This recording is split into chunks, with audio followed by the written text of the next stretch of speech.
And in three, two, one.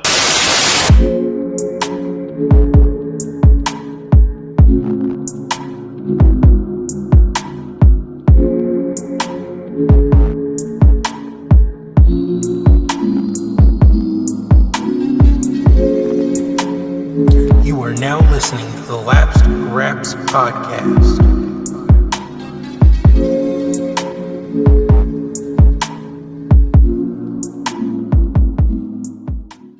Hello and welcome to the first ever episode 5 of Lapsed Graps, a podcast where I, Sam, a person who watches pro wrestling, sit down with my friend Jam, who doesn't? and we discuss the wacky week that was in professional wrestling. Now, before we get into the wrestling of it all, we do have a few bits of news that happened outside the ring that I do think are important to go over. First off, and I think most ridiculous of the week in a good way, The Rock Dwayne Johnson will be appearing digitally on an upcoming episode of Impact Wrestling to induct Ken Shamrock into the Impact Wrestling Hall of Fame. Obviously, The Rock and Shamrock have a very long history wrestling against each other in the WWE.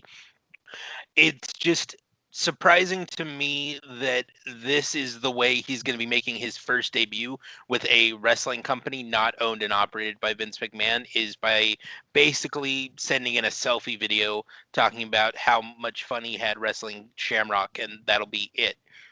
It's going to be, I don't expect it's going to be anything more than that, but it is going to be weird tuning in on a Tuesday night and seeing, The Rock, the biggest superstar of all time, on an Impact stage, even if it is just digitally.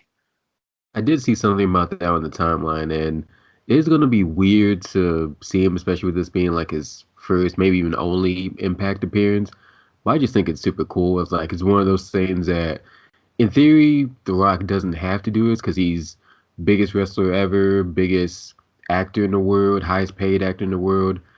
He doesn't necessarily have to do this, but the fact that he actually generally wants to do this to help out a friend, someone he admired and respected over the years, who he wrestled so many times, I just give him props for that. It's super cool thing to do. It is weird. It's also weird to me that they're doing this on like a random episode of Impact opposed to say a pay-per-view slot, but hey, it's still cool nonetheless.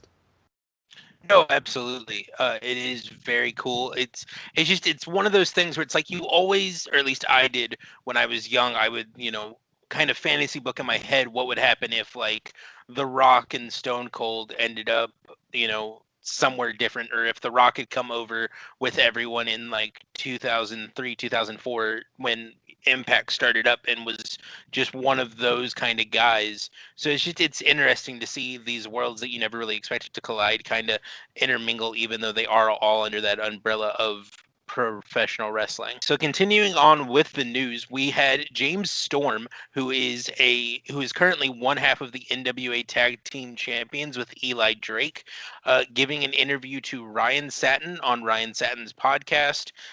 The clip of the interview that we're going to discuss today went live on Tuesday. I don't know that the full interview is live yet. I think maybe it'll go live on Friday when this podcast comes out.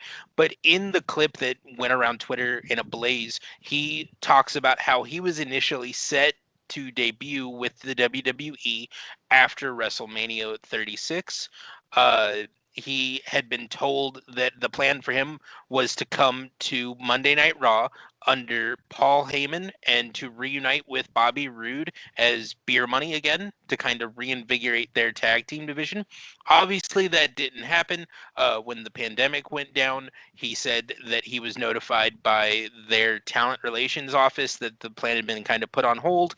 And every time he's reached out since then, he's been told, the plan's on ice right now. The plan's on ice. But as far as he knows from the last time they spoke in July, there is still an opportunity to work with each other going forward. But currently, he is still with the NWA. That's a bummer because that sounds like it would have been super fun, big pie. But again, pandemic has to stall things. I imagine that it's just on ice now because they're just not really hiring anybody, I assume. Like they're letting a lot of people go, but I haven't heard anything about them hiring people. And I'm sure when things get at least semi-normal. I'm guessing in early 2021, we may see a James Storm appearance when they start again slowly getting things back to normal. Even without ever really like having a real stint in WWE, like I think a whole lot of other people would rank him among the best or biggest names to never actually sign a WWE contract. Hmm. And he still got that allure to him. If he ever goes to WWE, it'll be a huge thing. He'll be hyped as a big name. But until then, he's doing good stuff in NWA. Last I checked, he was the tag team champion. So it's Hmm. no rush to get there. So this is news and storyline. So, but I put it in the news segment because it was announced before the show, and it is, it is real. It's not gimmicked. NXT tweeted shortly before the episode on Wednesday that Tegan Knox had confirmed that she had torn her ACL in her right knee. That's the third ACL tear for Tegan Knox in like 5 years. I feel so bad for this girl. She gets back from rehabbing one knee and then tears the opposite knee. And it seems like every time she's starting to get a push, every time she's starting to get momentum, her knees literally just give out on her and she's just falling apart. And I hope, beyond hope, that they're able to get this one repaired either surgically or holistically. And we start to see her work a style where she doesn't have to take the knee strikes or do knee strikes or things like that, something to protect her but still allow her to have a career. We don't want to see a Jason Jordan situation where right as you're starting to feel that crest and right as you're starting to feel that momentum build for you, you take that one hit, they tell you your career's done, and then you're stuck backstage for the next 20 years. Yeah, it's like that's gotta be like the worst luck in the world. Like I remember when like that first Mae Young Classic, she was supposed to be in it, tears her ACL right before tournament. Mae Young 2 comes in, she's supposed to win the tournament, I read, and in like the semifinals or the quarterfinals, she tears her other ACL.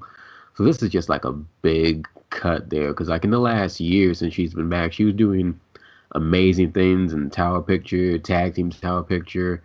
So I just hope that she can recover a third time, and hopefully it's that's the last we hear about injury bad luck with her, and it's just a speedy recovery as possible. So, jumping into SmackDown, this was a really good episode of SmackDown. It was the go home show for Clash of Champions, which took place this past Sunday night. So, the show, I say it was a really good show, and it opened so poorly. Sami Zayn, Jeff Hardy, and AJ Styles are booked in a triple threat match 48 hours before their triple threat match on the pay per view by Adam Pearce. Not a triple threat ladder match on SmackDown, but still a triple threat match. Sami Zayn steals the victory from AJ Styles, and Jeff Hardy eats the pin. It was a typical, Jeff Hardy, AJ Styles kind of spot fest. A lot of high flying, a lot of high impact moves. Sammy spent a lot of time outside the ring, just letting these guys beat on each other until he was able to slide in, pull AJ off of Jeff and get the pin. It was okay. It's nothing to write home about. It's not one that I would recommend you seeking out. We'll get into the match on the weekend that I want you to go back and watch because it is something that you should see, but this wasn't it. Did you see anything about this or people being frustrated by the fact that a triple threat was booked 2 days before a triple threat was booked? No, I would actually miss the whole loop. I didn't even know they had like a ladder match at the pay per view. That's super cool. I'm excited to get to that. Though, Oh like, yeah. I know saying like past years WWE has a weird habit of like half booking like a match. Like I don't know how to word this. So like they might have, like you said, like a ladder match at the pay per view. So to tease a ladder match, they give you the match on free television minus the ladders. It's a weird thing to go about it, and I'm curious to know like if anybody has seen a match like that and thought I need to see the pay per view, or Hmm. I've already seen this match without the ladders. Why do I need to see the pay per view now? I'm gonna skip it. Hmm. Cause like in theory, like booking a match before the pay per view, not just in terms of teasing it, but just having them go, it makes sense just to have them go like that. Like that match may have been better at the pay per view because they spent 2 months on every Raw wrestling each other on the show. But in terms of like promote, like it's like the live events. Like wrestlers may wrestle for 2 months straight on the live event, and then by the time they get to the pay-per-view, it's an amazing match because they know each other so well. I'm curious as far as like the promotion aspect. Like, does it work? Because like, if you're giving away a match on free television, I feel like you'd be hard pressed to find someone who thought I need to see that again on pay-per-view, rather than I've seen this match 5 times in the last month. I'm gonna skip the pay-per-view. So the only reason I think this one worked in the way you're trying to think of it is anyone who's seen Jeff Hardy wrestle on a pay-per-view in the last 2 years and then seen the way he works on a SmackDown or a Raw knows that he doesn't get out of bed for SmackDown and Raw. He's just sort of there. He's just sort of taking up space on the canvas. So the fact that they put together a fairly serviceable match with Jeff Hardy eating the pin on SmackDown a couple of days before the ladder match that he and his brother invented, I think people kind of knew, oh, okay, he's in a ladder match that he invented 20 years ago with two guys that he's always talked about really wanting to get in the ring and work with. This might be kind of the start of his farewell tour. And that's where I was like, I have to see this match, because if this is the last time I see Jeff Hardy in a ladder match, he's going to do something ridiculous, and I have to see that. So continuing with SmackDown, we're still doing the lawsuit gimmick with Otis and Tucker and The Miz and Morrison. So Otis is backstage and he walks up on Miz, who's on the phone with his lawyer. They had just served Otis papers like right during the commercial break. Otis challenges Miz to a match for the contract because we're not doing a lawsuit. Before they can fight, though, Tucker, who's been reading through the lawsuit the entire time that they're like sniping back and forth at each other, asks Miz why only his name is listed on the contract, why Morrison's name's not on that contract at all. Miz tries to start explaining things away. Morrison gets really pissed, and then Otis spears the both of them, like just drives himself through them, and then we go on to a match. It was a weird segment. It felt really out of place. Uh, I've expressed it for 3 weeks now. I'm not a fan of these two teams working against each other. I don't think they have the chemistry that they think they do. It would be better if there were matches with all of this, but it's a lot of backstage stuff. And my biggest issue with the two main roster shows on WWE right now is that it's like 60-40 insofar as like backstage and interview segments to actual wrestling. Well, you know how I feel about the whole lawsuit segment thing. We talked about this last week or the week Yeah. before. Like I think we've talked about it every week for the last like 3 episodes, honestly, is how probably bad lawsuit gimmicks are. Probably. We might have talked about the whole like lap scrap stint, like it's been 5 episodes straight. Mm-hmm. It's like it doesn't work usually. It doesn't sound like it's working here, and execution definitely sounds really bad on paper. And with hindsight being 2020, it sounds like from that segment at least, they may be using the segment to catapult Morrison and Miz into splitting up. And if that's the case, then they're going like a very long, aggravated way to doing it. But if that's the end game, then hopefully that's for the better. Because I think it sounds like these guys are both better off solo. They were amazing like 10 years ago when they were doing the dirt sheet and whatnot. But seems like whoever was good 10 years ago just isn't clicking in 2020. It may be best for them to just go their separate ways. Yeah, it's really the analogy that I think of when I see Miz and Morrison, and you remember the way they worked together 10 years ago before Morrison went off and made a really big name for himself, is kind of, it's like when you run into an ex after like 3 or 4 years and you go and get coffee and it's good, it's fun. You fall back into old jokes, but something doesn't quite feel right because you've grown and they've grown and you've grown in different directions and you don't mesh the way you used to. That's the way it feels with Miz and Morrison. It feels like Miz and Morrison are together because WWE thinks that's the best way to give Morrison name recognition, but Miz has so clearly outgrown the need to have Morrison fight his battles for him, and had outgrown that long before Morrison came back. So it's weird. I don't know. It's odd. It's not my favorite thing. I think the best thing for them to do is to split, but they might be keeping them together, honestly, until Taya's Impact contract is up and she can come over to the WWE to be with Morrison. Because I know for a while it was rumored that they were coming over together, but then Taya re-signed because she was the champion and is the longest reigning Impact Knockouts champion in history.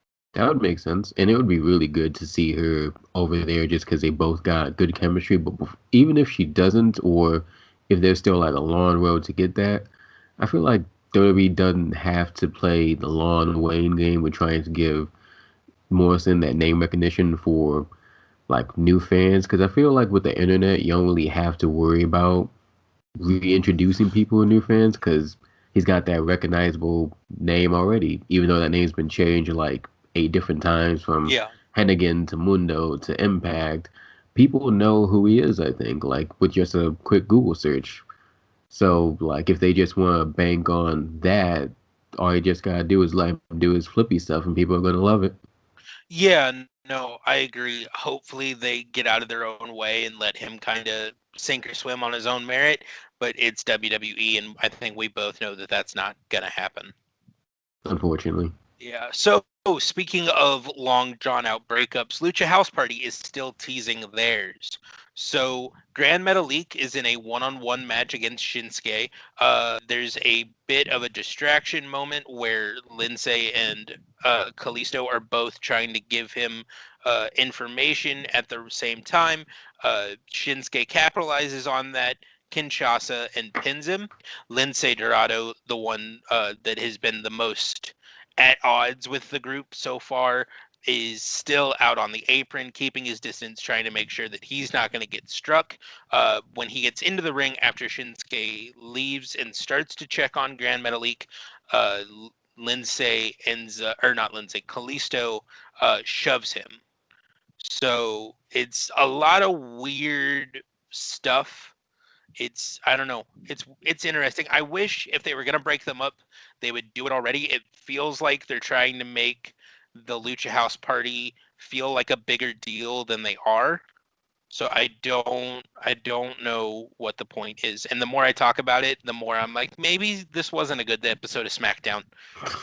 It was weird. It was a weird moment. It was a weird choice to do what they did the way they did it. I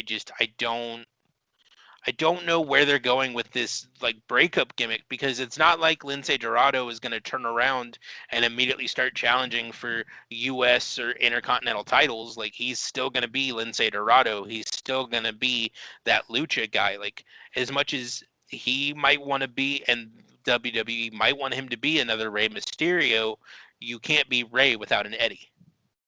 And so I don't really know where they're going with this, or I guess I know where they're going with this. They're breaking them up. What I mean to say is I don't know what the end goal for this kind of gimmick shift and this change is. Yeah, I see what you mean. It's very, and like I'll be a little more optimistic and think, or at least hope that like all three of them can move on to like more successful solo careers. At least Lindsay Dorado, because I think he's really that whole group is really talented. I think, but Oh, you they're know, all incredibly talented. I'm not saying any of them isn't talented. I'm just saying that the ceiling for those guys, while they're still wearing masks, unfortunately, is the cruiserweight title. but I get what you're saying. Though, like again, like maybe I'm just too optimistic for my own good. I can see them. If WWE allows them to, I can see them elevating beyond just a cruiserweight title, maybe a U.S. title, IC title, even if, because crazier things have happened, maybe even a world title. But like the way they're going about this breakup sounds strange to me, just because they never really elevate Lucha House Party that much from when I was watching. Like they were never tag team champions. I don't think either one of them held singles gold at the same time Mm-hmm. while they were together. So it's very weird that they're dragging this out. Maybe it's to make people care because they've done such a poor job in recent years to make people care about the group as a whole. Mm-hmm. And I guess they're trying to play catch up and trying to make people care about the group and their breakup, but it's it sounds like it's dragging on to a point that people just want them to get the breakup over and done with. Yeah, and it might not even be people. I might just be tired of it because I'm tired of it. It's I don't know. It's really hard watching Raw and SmackDown and being enthusiastic and optimistic about the way they tell their stories when I also turn around and I'm watching New Japan, Impact, and Ring of Honor in the same week, which all three promotions have their own issues, but all three promotions also commit to and stick with storylines for years and years and years. I mean, if you look at the championship situation over in New Japan, you've got Evil, who has been like slowly turning and planning for a championship run since like 2018. You've got in Ring of Honor a title being brought back that was done away with in 2006 because of a unification of their belts, and you have factions in that company that have been around since 2004, 2005. The makeup of those factions has shifted and changed, but those groups and that core principle of this is why we wrestle and this is why we fight has always kind of stuck around. And that's the beauty with other promotions, I think. Like they at least have long-term planning. They plan for the future in a way WWE doesn't. Like look at New Japan, like they were setting the seeds for years of Kenny Omega and Kota Ibushi eventually having a one-on-one match or one-on-one Hmm. feud. We never got it, but they at least laid the groundwork to make you want to see it. Lucha House Party, I feel like they've been around for at most 5 years, maybe 3, 4 years, something like that. And they have done no investment into that team at all. And now that they want to break them up, they suddenly want to play catch up and say, "Oh, we have a team now. Let's make people care about them." But it's kind of too low, too late. It sounds Yeah. like. And it'd be different if they would like acknowledge these guys' careers before they came to WWE. Like, Hmm. and correct me if I'm wrong, I wasn't following New Japan very much at that time, but when Kenny Omega and Kota Ibushi came into New Japan, they weren't a tag team. They had been tag team champions down in DDT Pro Wrestling, but they didn't come to New Japan as a tag team. They broke up at the end of their tag team reign in DDT, and then just kind of went their own ways and had this will they won't they relationship where they didn't really interact on the screen, but they also never like expressed aggression or anger towards each other until they were ready to proceed with that storyline. So just by the virtue of saying, "Hey, these guys were champions, they were the best in this promotion. We brought them over and they didn't get along anymore, so they're doing their own things, but there's always that opportunity for more conflict." Just by expressing that, like even if Kalisto and Lindsay had a similar feud, back in AAA, just mention that. Mention that these guys have known each other and been at odds in their past over 10 years, and a lot of the issues that I have with the feud currently are going to be wiped away.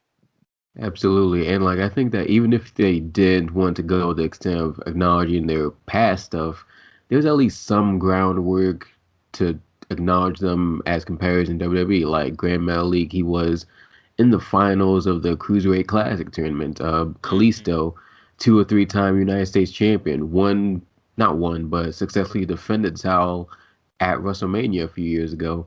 Lindsay Dorado has had no single success. They could play into that and say Hmm. he's the only guy who's had no singles belts, no tournament wins, nothing big like that. He wants to break out on his own. In 5 minutes, I've already made a better storyline than whatever breakup they're doing right now. It takes minimal effort, but either they're not putting the effort in, or it's again too low, too late. Yeah, exactly. So continuing on with SmackDown, we had Alexa Bliss and Lacey Evans facing off. Lacey is just laying into Alexa. She's not really putting up much of a fight. It's a really weird start to the match. Like Alexa just sort of seems to be laying down for Lacey, but then we hear the Fiend's kind of laugh track at the start of his entrance music play throughout the Thunderdome, and Alexa, like, just the lights go out. She's in like a trance kind of state. Lacey like takes a second, looks around, makes sure the Fiend's not going to show up, and then dives on her again, just beating the holy hell out of her. At that point, the lights kind of go red, like Hell in a Cell 2 years ago, like the red kind of gleam. And when that happens, Alexa just loses all control, just goes absolutely feral and just dismantles Lacey Evans. She wraps the ring ropes around Evan's neck, like in the pretzel kind of form, and is holding her there, choking her on those ring ropes, and is counted out at the count of 5. So she leaves the ring. She just gets up after she's counted out and told she's disqualified, turns and leaves the ring. As she's leaving the ring, Roman Reigns is coming down to the ring, and Alexa stops and is just staring a hole through Roman Reigns. Commentary is the one to establish that she's staring a hole through Roman Reigns, and that she's staring a hole through Roman Reigns because of her connection to the Fiend. So it opens up a whole kind of other layer of storytelling possibilities with it, where the Fiend could be using mind control. The Fiend could have infected her mind, brought her over to his side, and could kind of use almost like a mind control drone sort of situation, where the more wrestlers he hurts and then heals, the more wrestlers he brings under his spell, the more he can just throw at Roman Reigns until Roman is like a beat down shell of himself, so that he can just go in and get his title back. I kind of like the sound of that. Like, it's very, from the beatdown alone, like, it's very aggressive way to highlight that this is not the same Alexa Bliss we've seen 5 years, even a year ago. This is a Bliss that's very much under the control of the Fiend. I think that's a good way to establish that. But like, what I really love is just the whole foreshadowing thing with her just walking past Roman Reigns and just staring a hole through him, teasing the Fiend and Roman Reigns, revisiting their feud via Alexa Bliss as a, I guess, puppet person. I don't even know what you call what's going on with her, but I like it. Yeah, no, it's definitely interesting. It's well, let me put a caveat on that. It's interesting if they do something with it. If it becomes the thing that we're kind of used to with WWE, where it happens one week and then it's never really brought up again, which doesn't seem to be the case with the Fiend's storylines. It seems like Bray Wyatt is given enough creative control that he's able to make those decisions and make sure that they're going to be followed through with.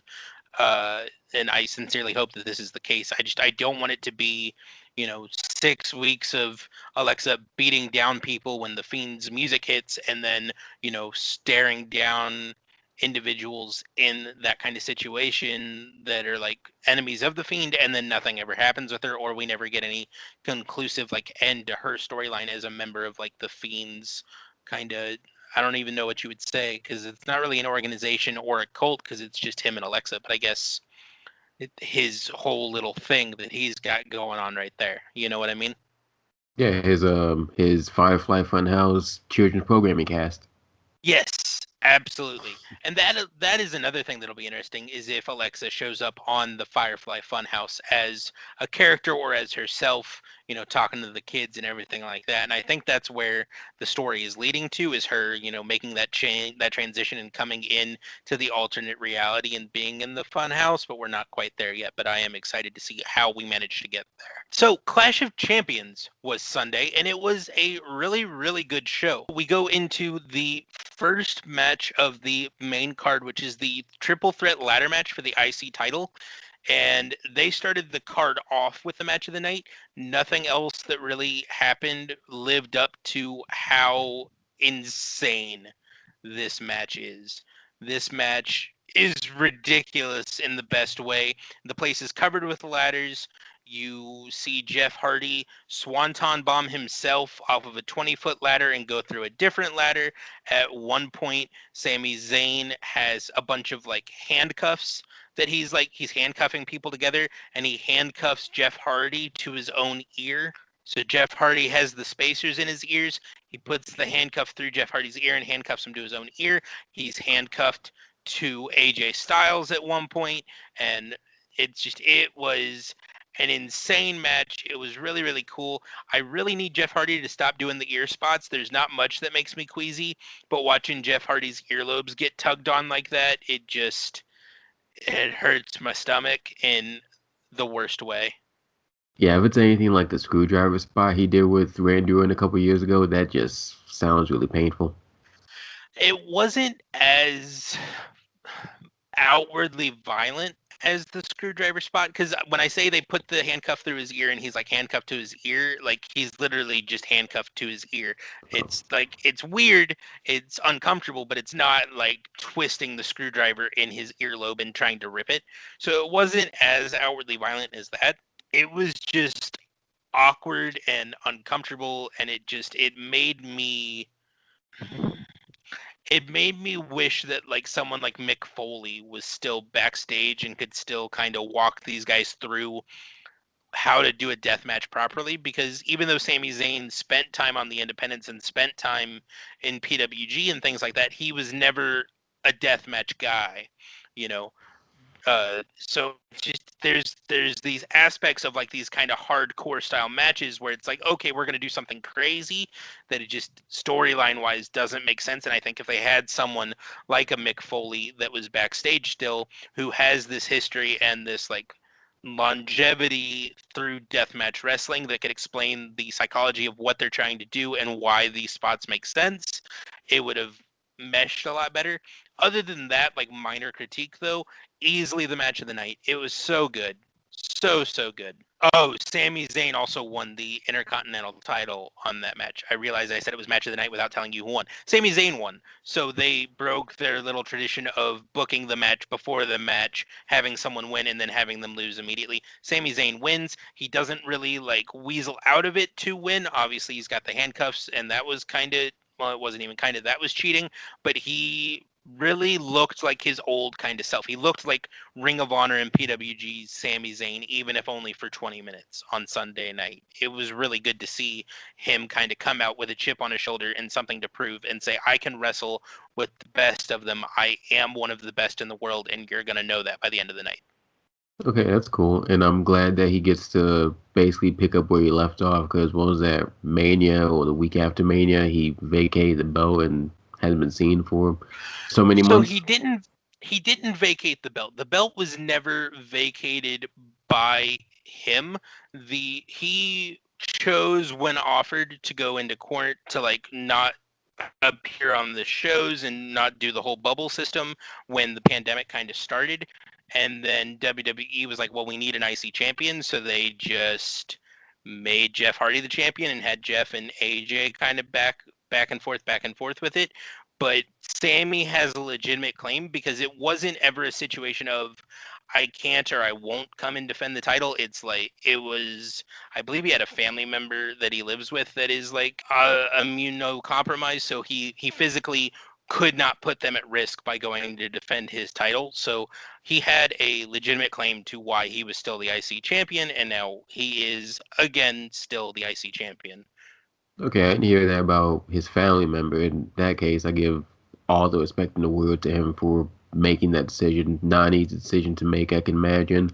But now that he's been gone for however many months and he's in a position where he can come back, I'm glad that he gets to just basically pick up where he left off at least. Absolutely. Absolutely. So the next match on the card was Andrade and Angel Garza against the Street Profits. It was a pretty basic match. There was one spot that I do want to talk about. Angel Garza has Montez Ford up on the top turnbuckle, and then they together walk the ropes like 2-3 feet off of the turnbuckle, so they're just on the rope.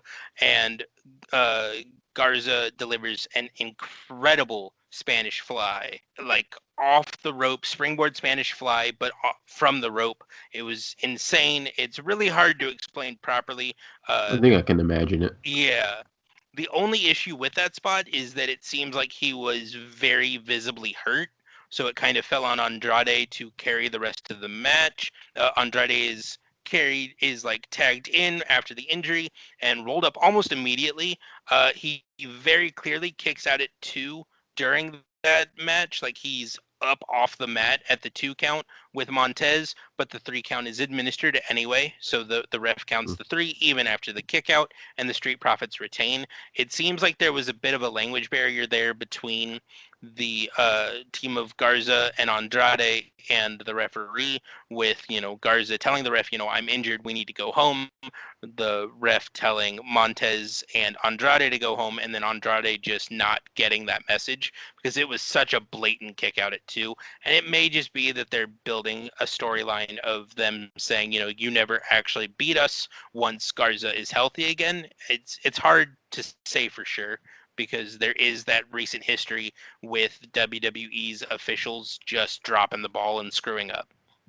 Yeah, like from the sounds of it, it's hard to tell if it was a genuine screw up or miscommunication, or if it was just a part of the storyline. But I think in either case, they have a chance to just turn it into an interesting storyline. Like I don't know how long Street Profits and Garza and Andrade have been feuding over the title, but if they want to progress this into a rematch, maybe a couple rematches, then they at least have the leeway now to do it. If not, they can just ignore this, act like nothing happened. But I think that'd be a missed opportunity if they did. Agreed. Yeah. I think it all just depends on how long it takes Garza to come back and be healthy and be able to work in the ring. Mhm. So we're gonna move over to Is the co-main event. is Garza like officially out then, or was it just like a one night, couple week thing? I think it was more of a like no in-ring competition because he does show up very briefly on Raw, but he's not in a match. He's just there. He cuts a promo and then he kind of goes on his own. And it is mentioned by Andrade and Zelina Vega on Monday Night Raw coming up that he is out. So if nothing else, storyline for right now, he is going to be out for at least a little while. Okay. So going on into the co-main event of the night, we had Drew McIntyre facing off in an ambulance match with Randy Orton. This was a really weird one, not just because ambulance matches are really weird, but Drew wins the match, but with the assistance of Christian, the Big Show, and Shawn Michaels. So at one point, they're brawling backstage, and Christian rounds the corner and just starts beating down Randy Orton. There's a moment in the ring where the Big Show shows up and suplexes Randy Orton.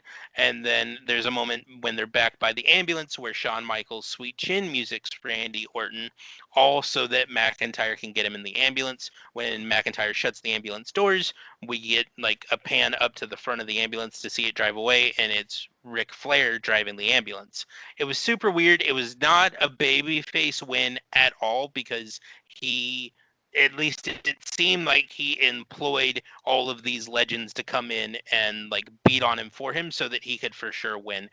It it was really strange because you have this massive babyface champion and then you have this just out of left field heel move that doesn't make a ton of sense. It does get explained on Monday Night Raw, which we'll go over here in just a minute. I did not personally enjoy the explanation. I didn't think the explanation justified what they did, but that's just me, and we'll get into that here again in just a second.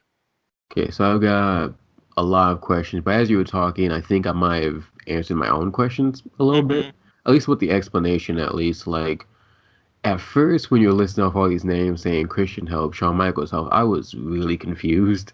And I Mm-hmm. started trying to think in my head, like, is there something that we talked about in the last episode I forget? But yeah, then I remember that Randy Orton did kind of put Edge and Christian on the shelf once upon a time ago, and he put Big Show on the shelf. He Mm-hmm.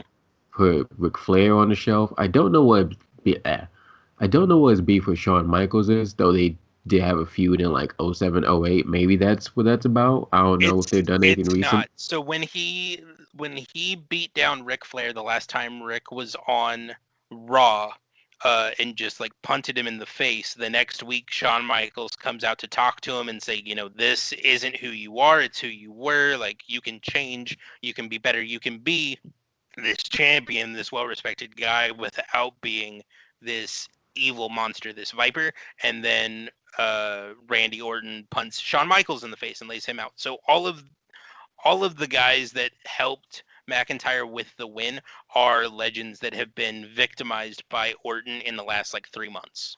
Okay, that explains that. Then I in mm, so the way. Hmm. So Yep. the more I think, so the more I think back on it, it's in theory makes sense because it calls back to previous storylines. I don't know if you want your champion to get help from a bunch of old guys to beat Randy Orton. Granted, I think you did tell me like the first or second episode that McIntyre beat Orton at SummerSlam. If he beat him clean at the last pay-per-view, then he's at least legitimized in a way that you can say that he didn't need the help at Clash Champions, but the help helps, I guess. You can't call him a weak champion, I think.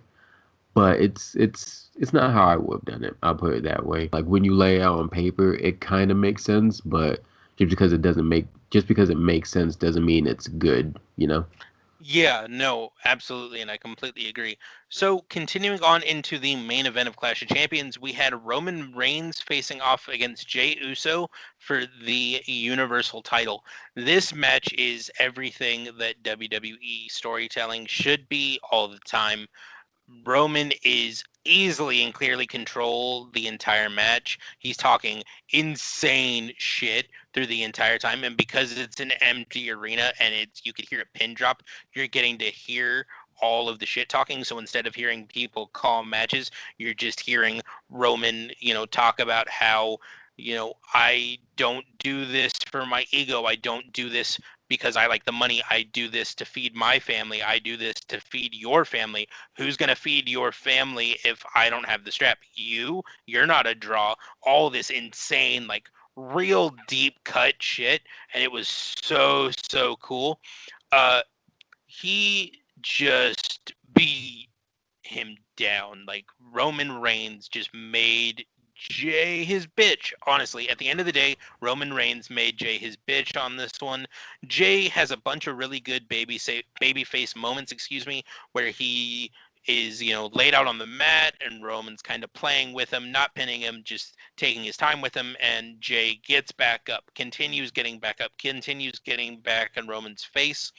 At one point, Roman lays Jay out completely and is demanding that Jay acknowledge him as the chief of the NOIE clan before he'll end the match, before he'll pin him, before he'll submit him. He wants him to acknowledge that he is the high chief, that he is the big man in charge.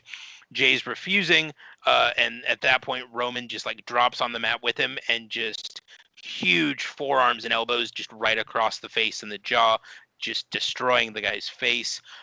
Jimmy at this point makes his return to WWE programming. He comes sprinting out of the back. He's got the white towel. It's the whole spot.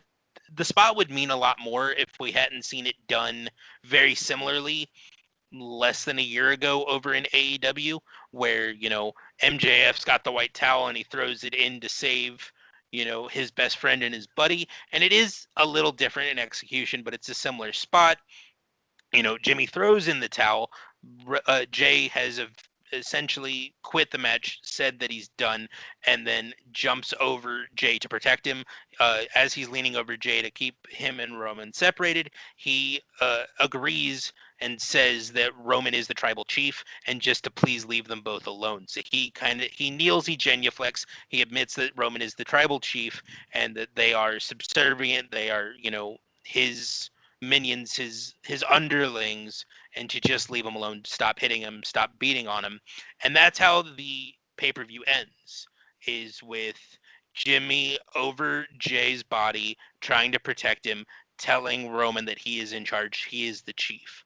So it looks like we might get obviously we're getting a super heel push for Roman, but it looks like we might get a Jimmy and Jay kind of subservient role situation where they're not happy to be there, but due to family and cultural reasonings, they can't walk away. They can't say anything in deference. They can't separate themselves from the situation because they are, and the Samoan culture as a whole is so inherent on respect your family, support your family, do anything for your family.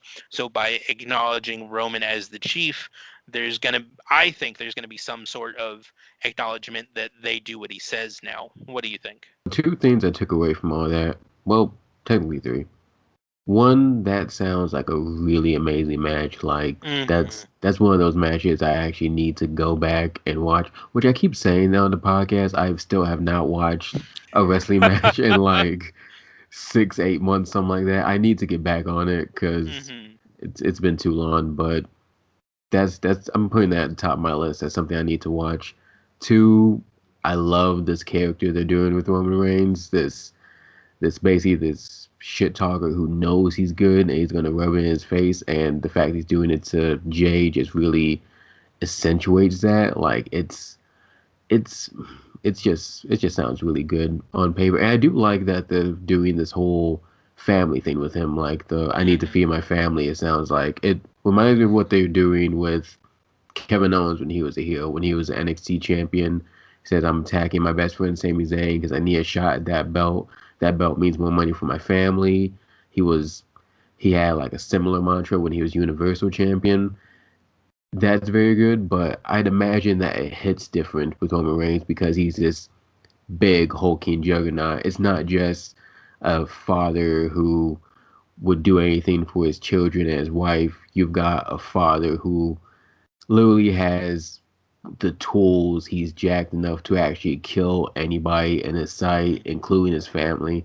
And that no, not only makes him somebody that you want to hate just because he twists something very relatable into something evil. It's it makes a scary heel. There's not enough scary heels out there. That's the makings of a scary heel, I think. And Yeah. three, I do like what they're doing with Jey Uso because from what I've well, like with the ending, I mean, because from the sounds of it, a lot of people have warmed up to Jey Uso and buying him as this babyface challenger, even though if it does look like he doesn't have a chance against a more tenured built cousin of his, like people wanted to see him win basically, or at Hmm. least want him to put up a good fight. And realistically, you know he's outmatched, so the Tower thing makes sense, but in storyline, this could motivate him to fight even harder to try to climb back up to the towel. And if they go that route of him saying, I didn't need my brother throwing the towel for me, I'm going to fight even harder to not only earn my shot again, I'm going to fight hard to earn, to prove everybody that I belong in the main event spot. So there's a lot of storyline potential there that I really like.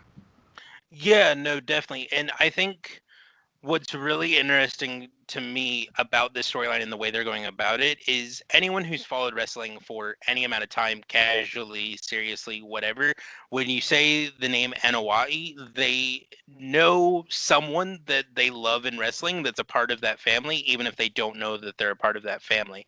You've got The Rock, you've got Yokozuna, all of these guys that are this incredible wrestling family. And then if you go even further back, you've got Rocky Johnson, you've got the High Chief Peter Maivia, you've got the High Chief's wife, who is the first female wrestling promoter in the United States.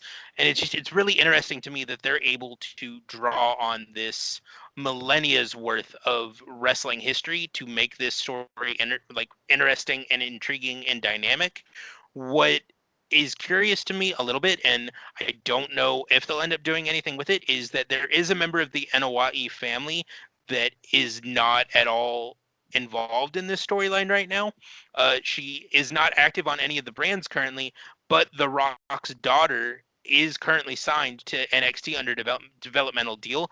I think doing something along this kind of storyline with the Anawai family and kind of playing up that familial connection and playing up the whole, I take care of my own, I take care of my family, and having her maybe come up on SmackDown and backing up The Rock sort of in a China to Triple H situation, but immediately be given that push that isn't even associated with the fact that her father is The Rock, but more associated with the fact that she's Roman Reigns' cousin.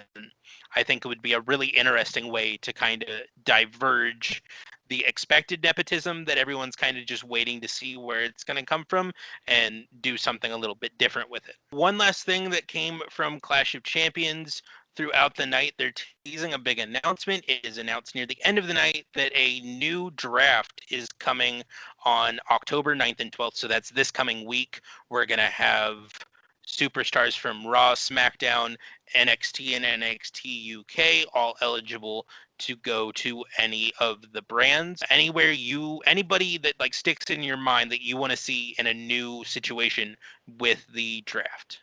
Hmm. For some reason, Sasha Banks keeps popping into my head. I was thinking like maybe move her to like separate her and Bailey for a minute. Like I still want that idea of her winning the Royal Rumble and then challenging Bailey at WrestleMania.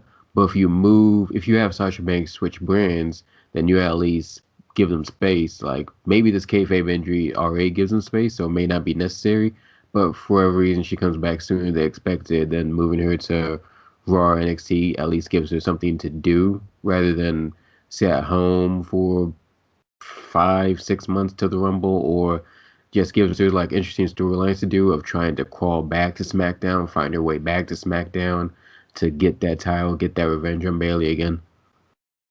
Yeah, no, I agree. It'll be interesting. I think Sasha is one that could use a bit of change of scenery. One I really think could use a change and could really kind of break out and do something really incredible with it would be someone like a Lacey Evans.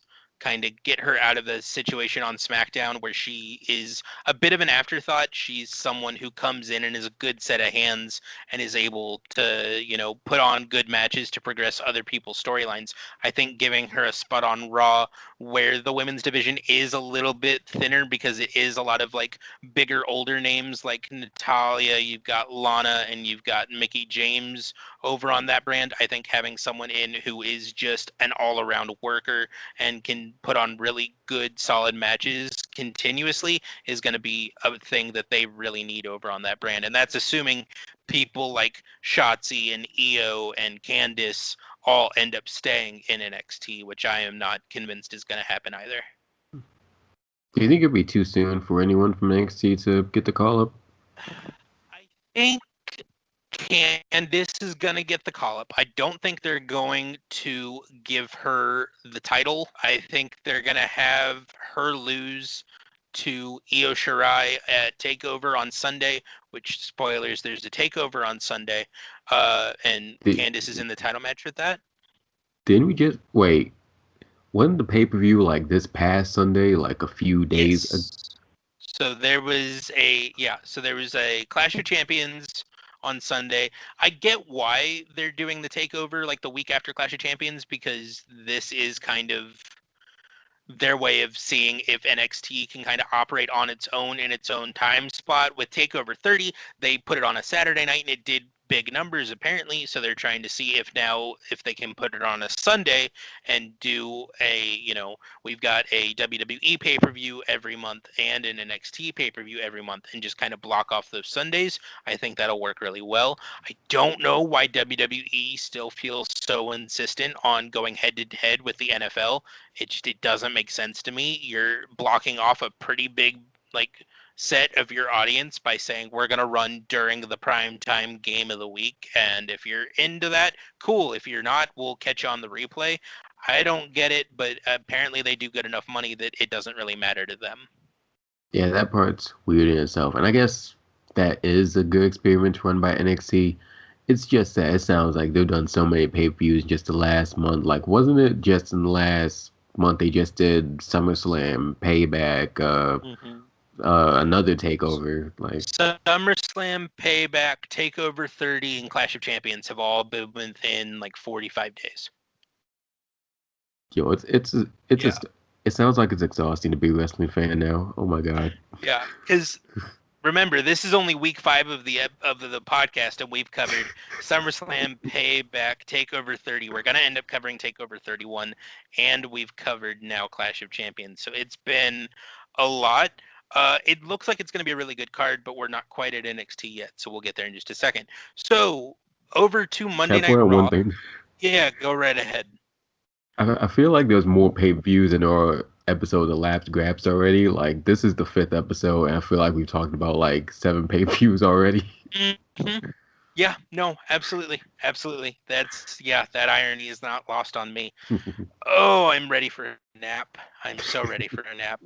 And then I think it's the end of October. We're going to have a WWE pay-per-view, an Impact pay-per-view, and a UFC pay-per-view all in the same 48 hours. Whew. Yeah. And I watch all 3 of those, so it's going to be intense. Good Yeah. luck with that. Oh, yeah, absolutely. So over on Monday Night Raw, the show opens with Big Show, Ric Flair, Christian, and Shawn Michaels coming down to the ring to talk to Drew and to let him know that they got together independently to take revenge on Randy Orton, more so to let us know that Drew didn't have anything to do with this, because you would think if Drew didn't call them and say, hey, come do this, he knows they got together independently, but, whatever, that's phonetics and not important for right now. Drew kind of reiterates that he already proved that he could beat Randy clean at SummerSlam and is fine if other people feel like they want to take their shot and beat him up a little bit. It was a weird moment because it was like oh yeah, no, I understand why you did that. I proved I could beat him clean, but also I'm gonna go heel and say, just beat on him, that's fine, I don't care. It's a weird kind of like middle of the road sort of section of his promo. He then announces an open challenge on Monday Night Raw. Anyone that hasn't already faced him for his title is able to face him tonight. This is the first of like 6 open challenges we're going to talk about over the course of the episode. It was a very open challenge heavy week of wrestling. It was an okay promo. It was weird. It tried to go back and retroactively explain some stuff that didn't make sense at the time. What do you think about that? What do you think about, him kind of pulling the heel and saying, if you want to beat him up, that's fine. I've already proved I can beat him. It sounds like one of those promos where WWE tries to make the babyface come off as cool or funny, but to fans it just comes off like heelish to like say stuff like that. Hmm. Yeah, absolutely. It was one of those things where you're like, oh right, he used to be a heel and we used to love him. Okay, back to him being a babyface. Cool. Let's move on. I don't know. It was a heel promo from a baby face that doesn't feel like a baby face anymore. And it left me with more questions than answers. So we have our first match of the night. We have Zelina Vega and Asuka in a rematch like less than 24 hours after Zelina lost the her title opportunity to Asuka in the pre-show of Clash of Champions. She loses again here. It's a much better competed match. It's a much closer match, but she still loses. After that match, Andrade comes down to the ring to cut a promo at Selena, telling her that you are nothing without me. You've lost twice without me. I'm doing so much better without you. And then he goes on to say that her and Garza were the weak links holding his career down, which, if a link is weak, it's not holding anything down. But, English is his second language. Who cares? So he announces that he's done with them both and he's going off on his own. He's going to like reinvigorate his singles career the same way that he did in NXT. He opens up his own open challenge to say that anyone can come down and face him and he'll beat them easily. Keith Lee answers that call and squashes him in like 40 seconds. It just kind of makes Andrade look like a geek, it sounds like. It definitely did, and it's really weird when you consider those guys both had really interesting NXT careers and are both former NXT champions. And, when you think of Andrade's NXT championship defenses, you think of Andrade versus Aleister Black at TakeOver New Orleans. You think of Andrade versus Johnny Gargano at, I think, Brooklyn 2, maybe Brooklyn 3, somewhere in there. These just incredible, like 30, 40-minute, like insane matches where he looked like he would rather die than give up that belt. And then you have someone like Keith Lee, who, to no fault of his own, dropped his belt within a couple of minutes to a guy who was concussed, and it just was not a good match. So the fact that he kind of came out and squashed Andrade immediately did a lot to build him if you know their history. If you don't, it just kind of looks like Andrade is getting buried and that they're tired of him, which is also a possibility. All right, continuing on, we are still getting the Mysterio storyline. It is released, sort of leaked, I guess, by Seth Rollins, that Murphy and Aaliyah are texting back and forth like constantly and are in a bit of a relationship. It's real weird. She's 19. She's a legal adult in the eyes of the law, but he's 32. And storyline or not, a 32-year-old texting a 19-year-old, especially in the WWE, especially with everything that's been going on inside the WWE in the last year, is really strange and a really weird way to take this story. If you're not aware, there was a lot of controversy right around the start of the pandemic that a certain NXT wrestler who goes by the name of Velveteen Dream was soliciting underage men, well, not even men, underage boys. They were boys. They were like 15 years old for private photographs and sending himself pictures of himself to them. And he's still on TV. So, WWE takes sexual assault very seriously. Oh my God. It would have been so cringy if it wasn't so infuriating Yeah, because they have zero chemistry on screen. And even if they had chemistry on screen, there's like almost a 20-year difference in their ages. And it's just, oh my God, how it surprises me weekly how tone deaf the WWE can be with this. Like, there was a moment when the Thunderdome first started where a guy got into the Thunderdome, and then because it's a Skype call, dropped down out of his Skype screen and brought up a background that said, "You need to fire the Velveteen Dream." This is a thing that like wrestling fans are aware of. This is a controversy that wrestling fans are aware of, and they want you to take action on. So what do? You make it a storyline that doesn't involve the wrestler involved. So that's okay, I guess. But still, it's a storyline, and it made me feel gross watching this go down. yeah, like that was the first thing that came to my mind when you were explaining that to me. That Murphy's like 30 something, and like you said, even though she is of legal age, that age gap is just too big not to feel uncomfortable when you look at it. Like, and just imagine it. It sounds really icky, and Mm-hmm. especially in light of this whole the whole speaking out movement, which like a few stories from that movement to like spring to my mind, not just a Velveteen Dream story. So to for this storyline to come about so soon since it's happened, because it's only was like 6 months ago, something like that. It's Yeah. very off. I can't even say it's a strange choice by WWE. It's just very tone deaf. Like you think Yeah. somebody in the booth would think this sounds very familiar in the worst way possible. Of something that happened recently, you would think there at least be one person backstage who'd be like, Mm-hmm. "This is a bad idea. We should go about the storyline differently, or just not do the storyline." It's Right. icky There's again, so many icky. ways you could do this storyline the way you want to do it without having Aaliyah, a 19-year-old woman, getting involved. Even if it is they're just friends and they're just texting. He's 32 years old. I don't know any 32-year-old men who have friends that just got out of high school. And if I do, it's because they're weird and creepy and gross, and I don't want to associate with them. And in that case, I'm kind of done with Murphy until this storyline is done. I don't have the time, the patience, or the emotional or mental bandwidth to give this guy any piece of like my mind or attention. And I recognize that he's a character on TV Mhm. doing what he's told, but there is a certain level of autonomy that's given to these guys to say, I'm not comfortable with that. You can, if you don't believe me, go look at the way that uh, Dean Ambrose, now John Moxley, handled his storyline before he was leaving. They wanted him to come out and say truly horrible crap about Roman Reigns, who had just left the company to go deal with his cancer.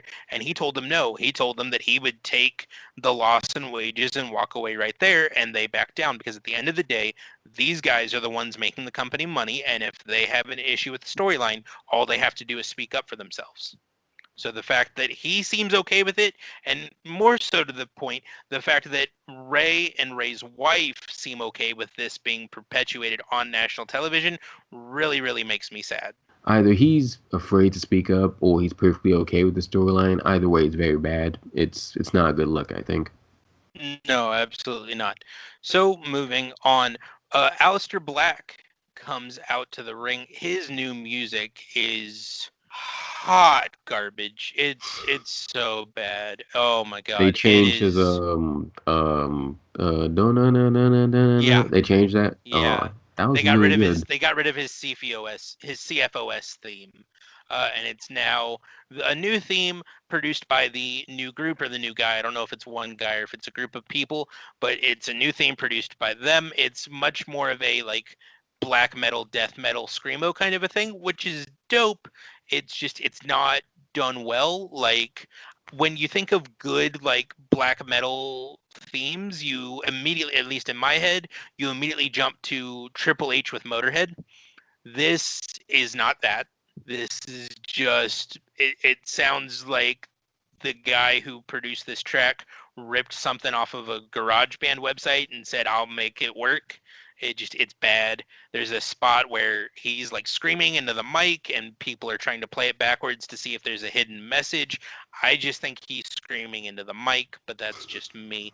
The only reason I'm bringing up Aleister Black and his garbage music is to say that he is in a match with Kevin Owens and is DQ'd fairly quickly within a couple of minutes because he struck an official. The official was standing behind him. He comes back to like do an elbow strike to Kevin Owens, gets the official like in the gut with his elbow, and the official throws him out. Disqualification. It's the one time a year that the WWE decides to give a shit about the ref taking bumps and how that's not allowed in a sporting contest.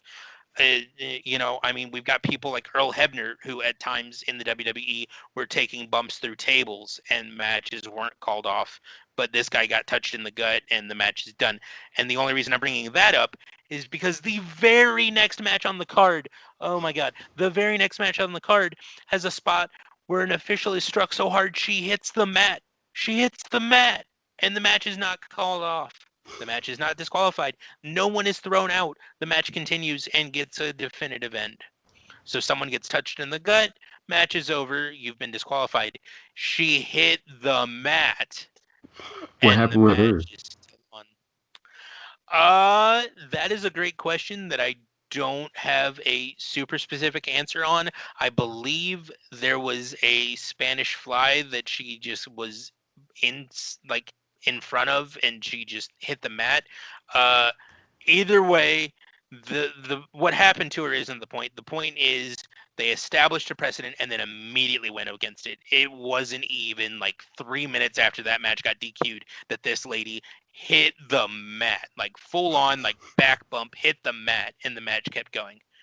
And I get that there's a certain level of like referee discretion that they're trying to put out there, like how certain things are fouls depending on who you've got as your center ref in the NBA. It's just, oh, I hate it. I hate it. I hate it so much. I hate it so much. It's so bad. It's so bad. And it's so stupid. And I hate it. Anyway, how do you feel, Jam?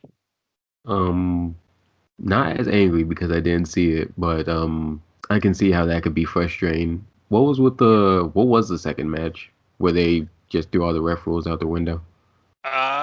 I believe it was a women's match. I think it might have been Natalia and somebody. Let me double check for you. But while I'm looking that up, we do want to talk briefly about the main event, which saw Drew McIntyre honoring his uh, open challenge against a debuting or a re-debuting Robert Roode. Robert Roode, formerly known as Bobby Roode in the WWE, hasn't been seen since before the pandemic. He is jacked. Like he is just shredded. He looks great. He's been in the gym the entire time he's been away, and they have an insane hard-hitting match. I thought several times over the course of the match that they were just going to give Rob the strap here and just kind of let him run off into the sunset and do something different with Drew, which at points I was not mad about. Rob, if he's not at the receiving end of an insane push because of the way he performed in that match, someone's not paying attention and just losing track of the thread with him. It was such a good match. This is one that you should go back and watch purely I, because of how insane it was. I might have to, because like I remember their TakeOver match, and from like I want to say 3, 4 years ago, and I remember just not really caring for it. It wasn't very memorable. It was kind of boring a little bit, but like to see them turn around 4 years later and have a whopper of a match, I might need to check that out. Yeah, no, absolutely. Oh, okay. So this is why I couldn't remember the match that the ref bump happened, because it was this match. There was a triple threat match for the 24/7 title, which isn't defended in a WWE ring, but was this time between Drew Gulak, the current 24/7 champion. Yeah, well, we'll get there. A lot of things happened. You also had R-Truth, the former 24/7 champion, and a returning Akira Tozawa, who last week was eaten by a shark. Excuse me? Yes. So last week we had a vignette segment that I thought was ridiculous and didn't mention and didn't bring up, where R-Truth took little Jimmy, his son slash brother slash ward, whoever, to the beach to show him the ocean for the first time. And him and little Jimmy go swimming, and they're swimming and doing all this stuff. And Tozawa, who's a ninja now, and like comes into the ring in a full gi with a face mask, is in a boat and jumps in the water to try and pin R-Truth in the water. But then as he's swimming towards R-Truth, you see a shark fin come up, and R-Truth grabs little Jimmy and gets out of the water. Tozawa's not quite quick enough, and they straight up zoom in on R-Truth's face, and he says, Tozawa just got eaten by a shark, and he's not seen again. So then, early in the night on Monday, you've got R-Truth backstage at catering. He's hanging out. He ends up accidentally leaving catering and walking into the referee's lounge, at which point he's like really freaked out and like scared and everything like that.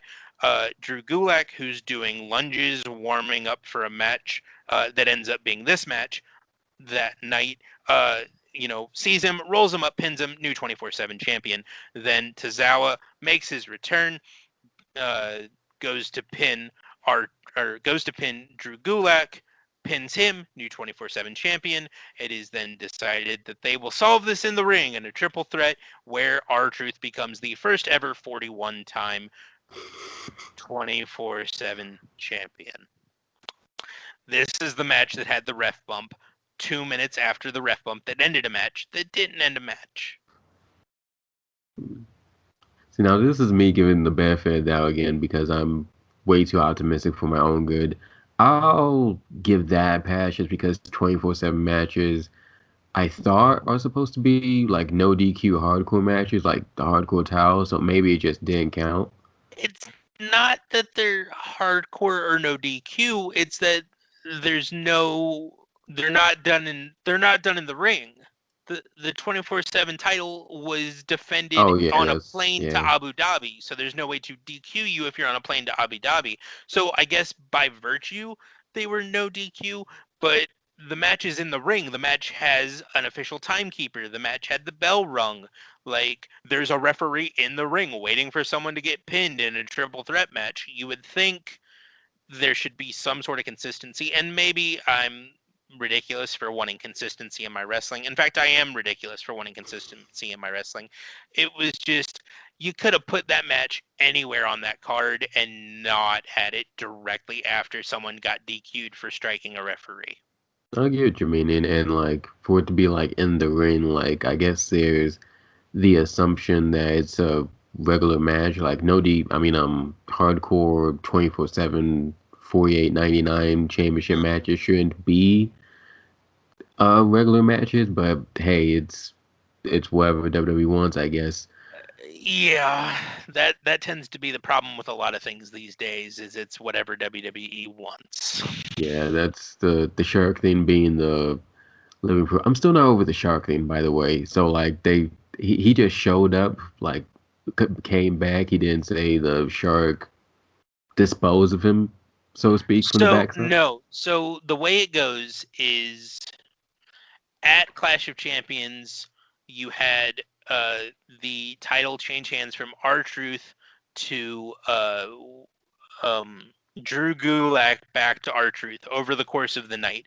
Then on Monday Night Raw, you've got someone in like a full like gi like ninja setup come and bring a letter to R-Truth, who's in catering. R-Truth opens, he goes, "Well, this is in Japanese. I can't read Japanese." And then the guy is like telling him to turn the page, and he goes, "Oh, there's an English one too." And so he starts reading it. He goes, "Truth, if you are reading this, that means I've been eaten by a shark. Something, something, something, Tozawa." And he goes, "Oh no, Tozawa's actually dead." And then, Gulak like rips off the mask and it's Gulak and he tries to pin him. And then Tozawa's there. He's not actually dead and he tries to pin him. And that's when it becomes a triple threat. It was just, oh my God. Yo, wrestling's ridiculous. Yeah, in the worst way, in the best way, and in the worst way. True. I don't know. It sucks because it's one of those things where it's like, okay, this is clearly made for myself 15 years ago. This is made for the 10-year-old who's just allowed to pick what they're watching tonight and turns on WWE Raw for the first time to see if he likes wrestling, and he sees these silly guys being silly and trying to pin each other like next to a cafeteria. Whatever, that's fine. I don't know. It's one of those things where I have to get out of my own way because at the end of the day, Raw is a show meant for children. It's just got enough violence that there are adults who enjoy it. But damn it, I want my wrestling to make sense. I don't know. Back over to the indies, we've got Ring of Honor. They're in the middle of their pure tournament. So we have the debuting Fred Yehai, who pins Silas Young. This is a huge moment for Fred Yehai. Silas Young has like 20 years experience in the ring. He's a former TV champion. He's one of their like best sets of hands. He's the guy they put in the ring during like a debut to see if the debuting wrestler can keep up. My favorite Silas Young match I think I've ever seen was when Bandito debuted in the company. They had an insane match at the G1 Supercard in Dallas. So yeah, I mean, it was just at the end of the day, it was a crazy good match. It almost went the full 15 minutes, almost went to a judge's decision. Fred was able to pull out the pin right there at the end. Silas Young has always been one of those guys that's really good at putting young, newish guys over. I remember the first time I saw him, he was like the first big feud that Don Castle had, and he made Don Castle look like $1,000,000. Showed me that he was more than just a character. He's actually like a legitimate amateur wrestler who's just really good at the wrestling. So Silas Young, I'm glad he was able to do that with Fred Yehai as well, because he's just really good at just making people look good. Silas Young definitely seems like that old moniker of a good set of hands, a guy that understands that he's not going to be the top guy in your company, but as long as you pay him well, he's going to do everything he can to build up the next generation of top guys. It seems like he's kind of filling that void that was left when like Bryan Danielson and Samoa Joe kind of went off to do their own thing because they were sort of the torchbearers and the gatekeepers of Ring of Honor for so many years, and that later fell to Kevin Owens and El Generico. But it's really starting to seem like Silas Young, even though he's not a title holder, is that guy for this current iteration of the company, which I am all excited for because for a big dude, the guy can move. He's got a really cool move set. Jumping over to Impact Wrestling, we had the Good Brothers and the Rascals facing off. They had the best match of the week by far. The ladder match on Sunday was incredible. The main event on Sunday was incredible. This blew them both out of the water. The storyline wasn't there. It was just we want to go out and we want to wrestle. But oh my God, if there was any doubt in anybody's mind that Luke Gallows and Carl Anderson were going to be able to go over to New Japan and keep up with those guys in that tag division after so many years away, the Rascals did their damnedest to show that there is no rust there, that they can work that quick and high intensity New Japan style. And it was so good. You've got to seek this one out. It was really, really good. I gotta put that on the list then. Absolutely. And on the other side of the spectrum of matches that were good, this was not. Fallah Bah defeated Johnny Swinger to be John E's best man at his wedding to Rosemary. At first, it was Johnny Swinger who won. He pinned him. There was some sort of disagreement with the ref. The ref ended up restarting the match. Fala splashed Johnny Swinger, rolled him up 1, 2, 3. He is now the best man at that wedding. It was weird. It wasn't good. I like Falaba. He's a good guy. I like him a lot more now that he's not doing the weird, like, I'm a wrestler who's being, like, valeted by Scarlett Bordeaux, and Scarlett's in love with me, but we're not going to explain anything. It was weird. Yeah, no, the way you're looking at me is the way I feel. It was weird. It was not a great match. Yeah, I'm stuck on the whole. They're wrestling to decide who was the best man of Rosemary's Wedding. Yeah. So, yeah. You don't need an explanation on that one. So this is a Wrestle House thing. Are you aware of what Wrestle House was? I'm aware it was like A a reality show within the yeah wrestling show. Yeah. yeah So this is everyone that's in the match was at Wrestle House. Uh, the ring, it's sort of set up like a lumberjack match because everyone around the ring was at Wrestle House. And there's a moment where after Johnny Swinger wins, the ref and Tommy Dreamer, who was like the uh, host of Wrestle House, I guess you would say, he was kind of like he was that.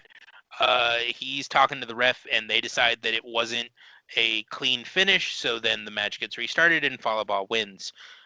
Yeah, I'm tired of Wrestle House. I was happy that they were out of the house. I'll be happy when they stop doing these Wrestle House matches just in the arena.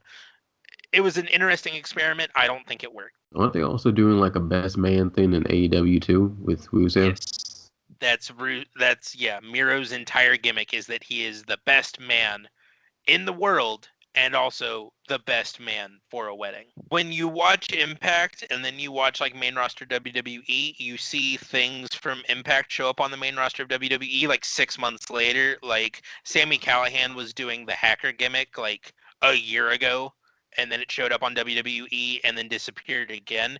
But like with AEW and Impact, it seems like they're like a week off of each other. So, you know, Wrestle House ends and Johnny Bravo uh, proposes to Rosemary, and they're gonna get married, and it's incredible.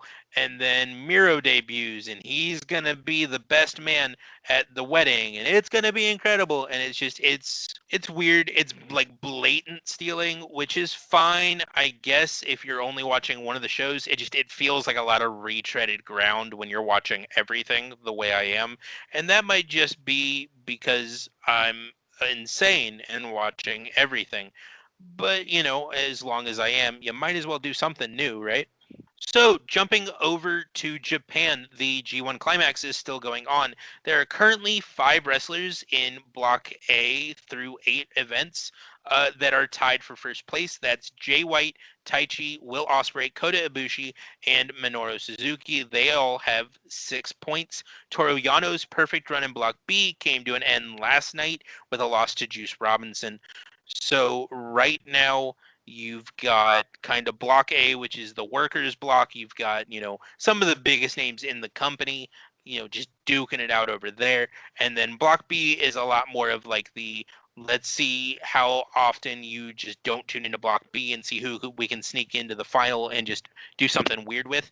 It looks like Block B's winner is going to come down between Toru Yano and Juice Robinson. They are both sitting at 3 wins and 1 loss apiece. I mean, it's the G1. It's really long and really hectic. It's less intense this year just because they've done away with the tag matches like we talked about last week. But it's still a lot of wrestling to watch every night, especially since it doesn't air until 4 a.m. my time. Just real quick, and then we'll keep going. I do want to see what you think about Toru Yano so far only having 1 loss, and that 1 loss being to a also sort of comedy adjacent wrestler in Juice Robinson. That's interesting. I was gonna say that the fact that they're trying something new and different with Toriano is interesting because he's a great wrestler. He just does like all this comedy stuff, and you're Mhm. not really in the States, at least. You're not used to seeing a comedy wrestler prevail in the main event. The closest we saw in the States might have been Santino Morello, and even then, he only had like a couple throwaway pay-per-view title matches that like Mhm. nobody really thought he had a chance to actually win. But with Yano, like he's a legit like fighter basically, but he does all the comedy stuff. If they go all the way and have him go Wrestle Kingdom, so to speak, against Evil, that'd be an interesting matchup. I think it would be a weird matchup to put on a Wrestle Kingdom stage, but hey, it's one, it's something new and different, and two, it's for a guy who's always been consistently great at what he does. It's just that what he does is comedy stuff, goofy comedy stuff. Yeah, and it's interesting because it seems like they're kind of doing this thing where Toru Yano's been in the G1 before. He's in it nearly every year, but he always ends up having like one or two wins and then just kind of taking up space on the block.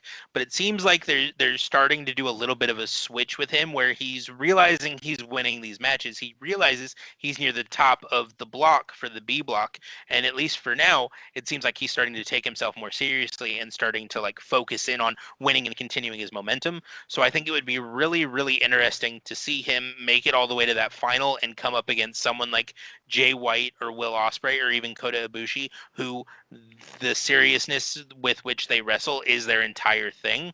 And then to see him kind of come at that with all honesty and show what an incredible wrestler he is and then prevail, I think would be a really powerful move on behalf of New Japan.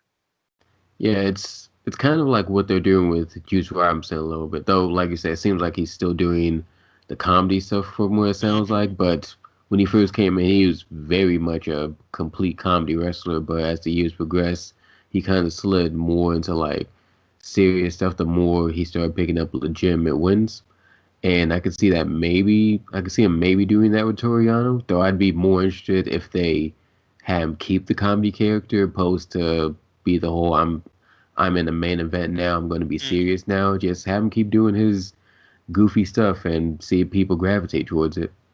Yeah, no, definitely. And it was interesting watching Juice kind of make that transition when he faced Moxley for the IWGP US title because he comes out and he's got the big beanie on and then he takes it off and you realize he shaved his head. He doesn't have the dreads anymore. And the audible gasp from that arena is probably one of my favorite reactions because they were shocked. It was hilarious and it was amazing.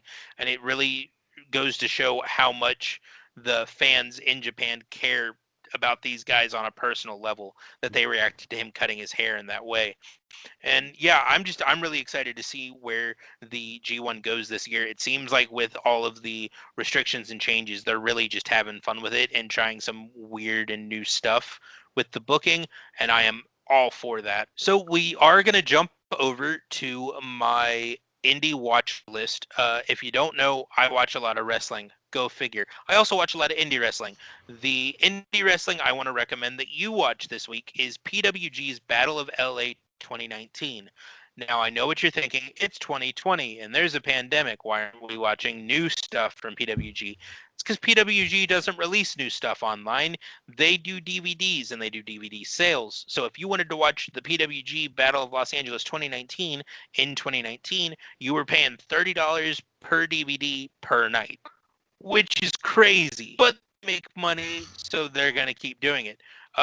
The Battle of Los Angeles is, for those that don't know, a 3-night tournament held in their like arena they call it, but it's like a American Legion Hall out on the outskirts of LA. It's the best indie wrestlers in the country and some of the best indie wrestlers across the world. They've got guys from AAA that come through, guys from New Japan that come through. It's 3 days of 9 hours of some of the best independent wrestling you're ever going to see. And after you finish that, go back and watch the other ones because every year before 2019 is available on highspotswrestlingnetwork.com as well. Okay, that's a good recommendation. And that brings on to my segment, just asking for people who aren't quite into wrestling yet, is now a good time to start watching? Honestly, it might be from everything that you told me tonight. Like, if you're with New Japan, that's already like a really good entry to just if you want to just see good wrestling, that's start with G1 Climax. That's a good introduction. With the States, it seems like on WWE side of things at least, while there was a lot of mediocre and bad television, it seems like they at least reward people with a legitimately good pay-per-view. Hmm. And if the pay-per-view itself is good, I would say at least if you don't watch anything else from this week, maybe watch the pay-per-view. I know I'm probably gonna have to go back and watch the ladder match and the Roman Reigns match for sure. Maybe even the Bobby Roode versus Drew McIntyre match from Raw. So there's at least like a reward there of you're literally getting your money's worth if you pay for the pay per view, or if you do. Now I don't condone watching things illegally, but it happens. I'll acknowledge that it happens. So if you want to break the law, that's your prerogative. So if you want to decide, if you want to find a way to break the law, then trying to watch a pay per view illegally streaming, that's not the worst way to commit a crime, I guess. Yeah, solid words from Jim there. If you want to break the law, break a small law. They won't matter as much. Exactly. You've got the jam sign of approval for crime. Unless you get caught, then you never heard from me. Absolutely. Thank you all so much for tuning in. You can follow me on Twitter at Gladen, Sam. You want to spell out the comma, so it's Gladen, COMMA, Sam. And you can read my coverage of all things professional wrestling at dailyddt.com. And if you like disappointment, you can look into my stuff at Wham Bam Miss Jam. And you've also got the Mental Health Check-In podcast. Most recently, I interviewed this Detroit rapper named Wyandotte, who great personality. He's a very likable guy. Check his stuff out and check out the podcast. I think you'll like it. Yeah, absolutely. Don't forget to subscribe to the show on YouTube and wherever you get your podcasts. Leave us a rating and a review. It really helps us out. You can also follow the show itself on Twitter, and that's at Lapsed Graps. That's LAPSEDGRAPS. And until next time, we We out. out.